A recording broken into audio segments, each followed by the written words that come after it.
Olá, pessoal. Agora nós vamos falar do signo de Sagitário, com os seus mitos, símbolos, arquétipos, deuses e deusas. Bom, Sagitário é dado como um centauro, né? Ele é o nono signo zodiacal.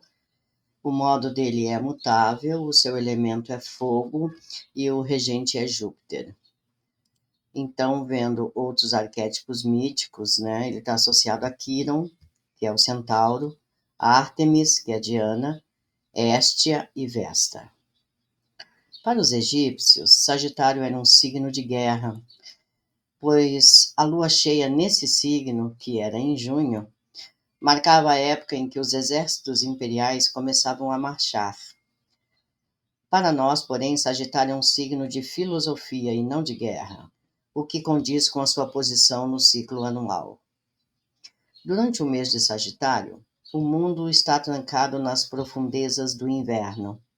A paisagem está silenciosa, enterrada sob a neve. A atividade está em nível mínimo. Entre os povos indígenas americanos, essa é a época de contar histórias, de reflexões filosóficas. Por isso, não é de espantar que Sagitário seja um signo de sabedoria e o signo do filósofo. Embora os dias sejam igualmente curtos durante o período de Capricórnio, há uma diferença significativa entre os dois signos. Em Capricórnio, o Sol passou pelo ponto do solstício e os dias estão ficando mais longos. Mas em Sagitário, esse poder da noite, da humanidade coletiva, é o que está crescendo. Assim, é adequado que Sagitário represente o estágio em que as preocupações pessoais ou individuais, elas estão num nível mínimo e as preocupações universais, elas tornam-se as principais. E isso ocorre porque se diz que os sagitarianos se perdem em conceitos filosóficos obscuros. Então, eles ficam negligenciando as realidades cotidianas enquanto eles vagueiam com a cabeça nas nuvens. Há um correlato astronômico para essa universalidade. É que o centro da galáxia situa-se nos graus finais de Sagitário, ou seja, a partir de nosso ponto de observação na Terra. E o centro da Via Láctea parece estar próximo do fim desse signo. Assim, os dias mais escuros do ano, logo antes do ponto de virada do solstício de inverno, eles estão ligados em uma moldura mais ampla de referência, com preocupações e conceitos tão vastos que apenas podem ser simbolizados pela galáxia como um todo. Está claro, portanto, como Sagitário adquiriu seu simbolismo filosófico. Mas essa universalidade também se reflete ao mito. Sagitário está ligado a Quiron, o centauro. Os centauros eram uma raça de seres meio humanos e meio cavalos. A sua mente e suas mãos tinham a clareza e a destreza da raça humana, enquanto seu corpo inferior, em forma de cavalo, o ligava à terra e ao mundo do instinto. Quiron, o rei dos centauros, ele era filósofo, professor e curandeiro. Ferido no pé por uma das setas envenenadas de Hércules, ele não podia curar a si próprio. Mas sendo também imortal, não podia simplesmente morrer. Quiron escolheu morrer, mas por uma finalidade mais elevada. E o seu sacrifício possibilitou que Prometeu, o grande iluminador, retornasse ao serviço da humanidade. E como recompensa, Quiro foi posto nos céus com a constelação de Sagitário. Aqui, novamente, como no calendário sazonal, encontramos o tema do filósofo que sacrifica as preocupações pessoais para o bem de todos. Diferentemente dos outros centauros, que eram guiados principalmente por seus instintos animais e paixões, Quiron transcendeu o seu eu primordial e apoiou-se principalmente em sua natureza divina. Como corregente de Sagitário, ele representa o estágio em que nos conscientizamos dos três aspectos do eu, que é, primeiro, a natureza animal, dirigindo-nos de baixo, a natureza humana, que é o espírito aprisionado num corpo, e a natureza divina. A seta de Sagitário está sempre apontada para cima, para o divino, como o olhar daquele que está preocupado com mundos ou galáxias distantes, que é o nosso lar nas estrelas. Muitos sagitarianos estão bastante conscientes dessas três naturezas dentro de si, cada uma com uma voz distinta, e como consequência eles sentem dificuldades em aceitar as três naturezas como parte de um eu que deve ser integrado e mantido em equilíbrio. A consciência desses três aspectos da natureza interior de uma pessoa, assim como a transmissão de energia do animal ao espiritual, é o que torna os seres humanos únicos entre as criaturas. Aqui em Sagitário, essa consciência é testada até os limites, pois quando uma pessoa está envolvida em mover a energia dos chakras inferiores até os superiores, enquanto ao mesmo tempo continua a receber estímulos excessivos dos chakras inferiores, há um grande processo alquímico ocorrendo. O centauro típico mal podia ser visto como símbolo desse processo, mas Quiron não era um centauro típico. É significativo que o ferimento de Quiron tenha sido na coxa ou no pé, afetando assim a sua mobilidade. Como Gêmeos, Sagitário, que rege a coxa na astrologia médica, necessita da máxima liberdade para perambular. Quando essa liberdade é restrita ou obstruída, Sagitário pode sentir-se realmente ferido. Quirón vivia numa caverna próxima à Terra, compartilhando da beleza e da sabedoria natural da Terra.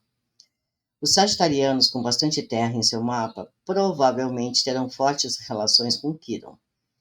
Podem também relacionar-se fortemente ao aspecto de curandeiro, esse curandeiro ferido desse signo, porque a consciência de espírito preso em um corpo é para eles um tema importante. A importância de lembrar que eles são espíritos em um corpo e não corpos buscando um espírito. E isso para eles tem o maior dos interesses. De sua caverna, Quirón compartilhava os seus conhecimentos dos fenômenos celestiais, da medicina, das ervas, das disciplinas espirituais, da música e da matemática. Isso não é diferente do Quirón moderno, que se retira frequentemente para as montanhas, fica energizado pela terra e as estrelas e anseia por compartilhar a sua sabedoria recém-adquirida com os outros. Essa pessoa, sem dúvida, tem uma cura ou uma prática astrológica atarefada, e a sua busca por mais conhecimento é igualada apenas pela necessidade de compartilhar o que já foi aprendido. Assim, o aspecto de Sagitário, que se relaciona ao sábio professor, filósofo e curandeiro, parece apontar fortemente para a associação de Quirón com o signo, obviamente, e a sua casa astrológica natural, que é a casa 9. Podemos também considerar Quirón o meio-irmão de Júpiter, pois ambos eram filhos de Saturno. Júpiter é o planeta que agora associamos a Sagitário. O deus Júpiter não tem ligação particular com a alta filosofia. Esse aspecto de Sagitário é melhor compreendido com referência ao mito de Quirón e a posição desse mês no ano sazonal. Mas há uma forte ligação entre Júpiter e Sagitário, e uma dessas ligações é melhor descrita com referência à palavra jovial. Jove era um outro nome de Júpiter. Pessoas que têm temperamento otimista e entusiasta são, de muitos modos, similares a esse rei dos deuses, que é Júpiter. Todas as coisas abundantes e expansivas relacionam-se a Júpiter, assim como autoindulgência, autojustiça e pomposidades excessivas quando o planeta está muito aflito. Um infatigável bom humor é outro aspecto do arquétipo de Júpiter, muito importante no que toca a Sagitário. O sagitariano típico, em geral, é conhecido por possuir esse temperamento despreocupado, fundido à filosofia tolerante com a boa natureza terrestre. Como Júpiter foi bem-sucedido em se tornar rei do Monte Olimpo, enganando seu pai Saturno e usurpando o seu trono, ele representa o aspecto destemido e influente de Sagitário, ou o herói, similar a Áries ou a Leão, os dois signos de fogo anteriores, que se torna governante natural. Esse é um arquétipo adequado para sagitarianos que parecem soberanos em sua sabedoria, mesmo se for fingimento.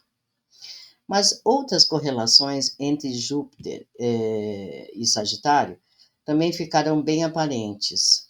Sabe-se bem que Júpiter passa mais tempo atrás de casos amorosos do que no governo do Monte Olimpo. Uma questão que sempre surge com Sagitário é o problema da fidelidade. Eles são comprometidos com o seu amante atual.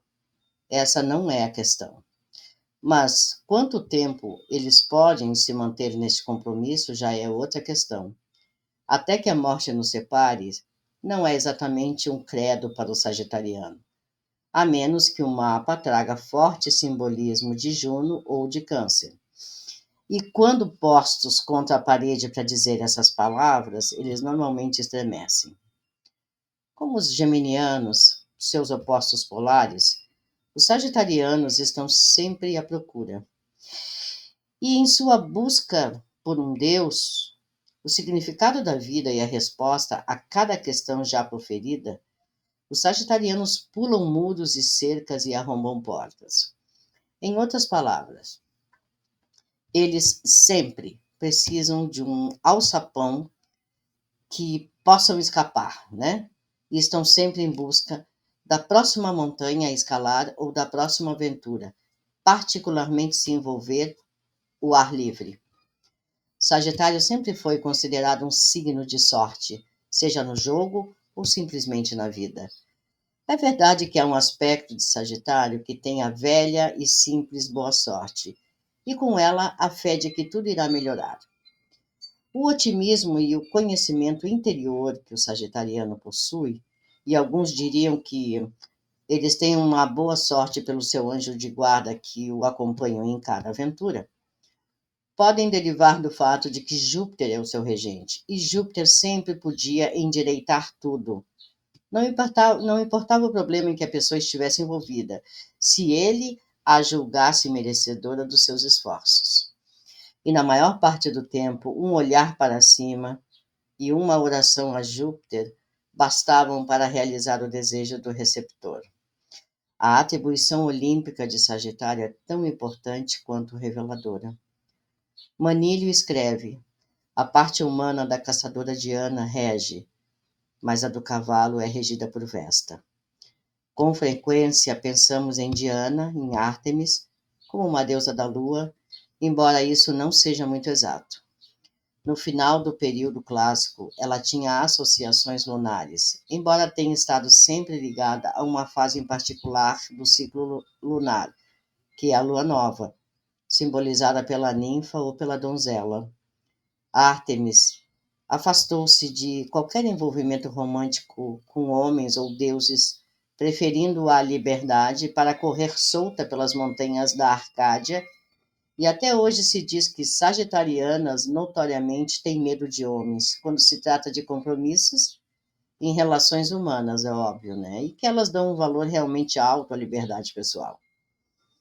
Porém, Ártemis não poderia ser vista como uma virgem fria, tipo meio mal-humorada, pois seu desejo de permanecer afastada do jogo sexual não se baseava num afastamento negativo. Mais que isso, a sua liberdade era a liberdade da própria natureza, pois originalmente Ártemis era a senhora dos animais selvagens, uma deusa da caça. O seu local de moradia era nas florestas do alto das montanhas. O seu totem era o urso. Sagitário é chamado de arqueiro, o que é peculiar se pensarmos no signo apenas em relação a Quirón, o centauro, que não está particularmente ligado à arte do arco e da flecha. Ele pertence mais apropriadamente a Ártemis, assim como as tradições de que esse signo é atlético, amante da liberdade, incansável e inclinado ao ar livre. Ártemis, a deusa da caça, protegia animais de serem caçados mais frequentemente do que os caçava. A irmã gêmea de Apolo, regente olímpica de Gêmeos, era também a protetora das crianças pequenas e da natureza em geral. Ártemis hoje Em Ártemis, hoje em dia, sem dúvida faria campanha para salvar as baleias, os oceanos e as florestas tropicais. Ela representa o lado de Sagitário que conseguiu a completude e que expressa suas preocupações compassivas por aqueles que não podem falar por si. A sagitariana Jane Fonda demonstrou repetidamente esse aspecto de Ártemis em sua carreira. Hestia, ou Vesta, era a guardiã da chama sagrada ou do fogo espiritual, e assim se relaciona às paixões internas e ao senso de devoção das pessoas em geral, né? Vesta representa um tipo diferente de consciência espiritual. Como já falado anteriormente, o simbolismo do centauro em Sagitário, ele vai refletir esse aspecto do culto que se relaciona a um tipo celeste de divindade. Por isso a seta e o olhar apontam para cima, além dessa dimensão terrestre. Júpiter residia no alto do Monte Olimpo, e para fazer contato com ele, a atenção da pessoa também tinha que estar concentrada em cima. Vesta é um símbolo do fogo divino interior, e por isso simboliza a compreensão de que a própria divindade está no interior. Erigiram-se templos a ela em toda a Grécia. Os seus devotos, cansados da batalha, buscavam seu consolo e eram renovados apenas por entrar em contato com sua energia. Esse aspecto de Sagitário é refletido no padre ou na freira, nesse conselheiro ou num amigo que, como agente ou representante direto da energia dessa deusa, está sempre ali com o calor e constante radiância interna que nos consola e nos inspira durante os tempos difíceis. Talvez a combinação mais verdadeira para Sagitário seja Quirón, Ártemis. De fato, há algo distintamente selvagem em alguns sagitarianos. Com frequência parecem prontos a sair correndo, principalmente em situações sociais. Eles sentem-se desconfortáveis, digamos assim, meio em situações sociais. Eles, como é que eu vou dizer, o amor deles pela liberdade pessoal e proverbial eles também com essa sexualidade positiva feroz, né? Traz essa característica de animal selvagem muito mais forte do que dos filósofos cultos. Como Quirón e Ártemis, o verdadeiro sagitariano tem um pé no mundo primitivo da natureza. Ele deve viajar mentalmente aos cumes do Olimpo, onde Júpiter reina supremo, mas a verdadeira sabedoria sagitariana, ela está enraizada na Terra. Isso não significa que os sagitarianos são práticos. Longe disso. Têm a ingenuidade dos bichos selvagens e podem parecer meio deslocados do mundo real. Mas a sua ligação com a natureza impede a sua filosofia de tornar-se demasiado abstrata e torna a sua sabedoria tão essencialmente humana.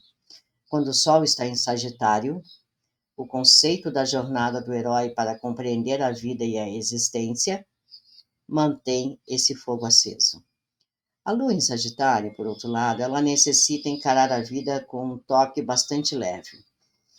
Essas pessoas sentem-se bem andando ou apenas divagando, mas provavelmente sentem-se melhor ainda ao viajar, explorar novos países, ou, se isso é impossível, ao menos uma nova parte, novo canto da cidade, né? E se tiver essa lagosta de cachorro, especialmente passeando com seus cachorros. Em suma, a Lua em Sagitário ela tem uma forte dose de Ártemis em sua natureza. Por causa da sua ligação com esse signo, podemos mesmo considerar Sagitário uma exaltação para a Lua, especialmente quando ela é nova. Mercúrio em Sagitário pode se perder em grandes visões e deixar de lado os detalhes, mas essa posição sustenta a busca por um objetivo de vida e dá o combustível para essa busca. Pode-se dizer, pode até se dizer, digamos assim, dessas pessoas que viajar está em seu sangue, digamos assim, né? Como um monte de informações sobre o mundo. Vênus, já em Sagitário, ela vem sendo acusada de ser muito amorosa nos estágios iniciais do romance, mas também fugir quando é necessário deste compromisso, isso sempre será uma verdade. O que mais excita a paixão de Vênus nesse signo é um companheiro de viagem. Alguém com quem esses nativos podem escalar novas montanhas e mapear novos territórios.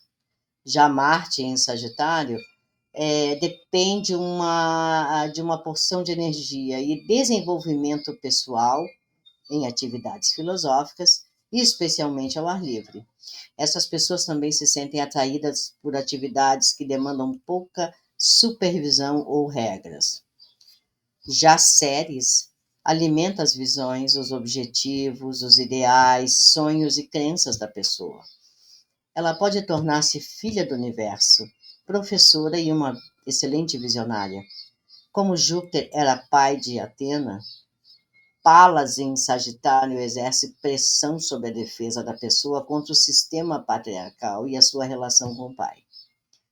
Juno, no signo de seu esposo Júpiter, Sagitário, nos lembra de seu volátil relacionamento.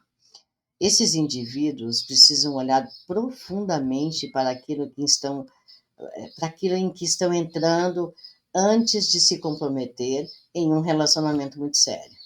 Podemos considerar que Vesta, como a Lua, é exaltada em Sagitário, ou, ao menos, muito bem localizada ali. Um indivíduo com essa posição ele pode trabalhar para criar a compreensão entre diferentes pontos de vista filosóficos e religiosos, assim como estar altamente concentrado em seu próprio desenvolvimento espiritual. Então, digamos assim, como exemplo, né, o Mahatma Gandhi ele tinha essa localização no mapa dele. Mas existe o perigo de que a devoção a uma causa política ou social possa tornar-se tão poderosa que chegue a sugerir o fanatismo. Júpiter,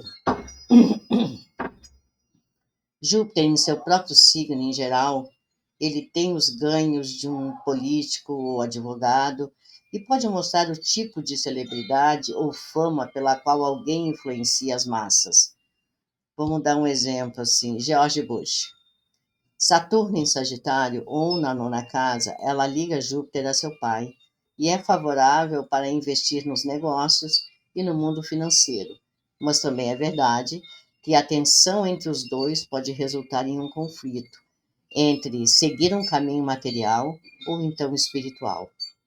Um outro conflito que pode surgir dessa combinação de Júpiter na casa ou no signo de Saturno, ou Saturno na casa ou signo de Júpiter e assim por diante, é fazer o oposto do que o pai quer.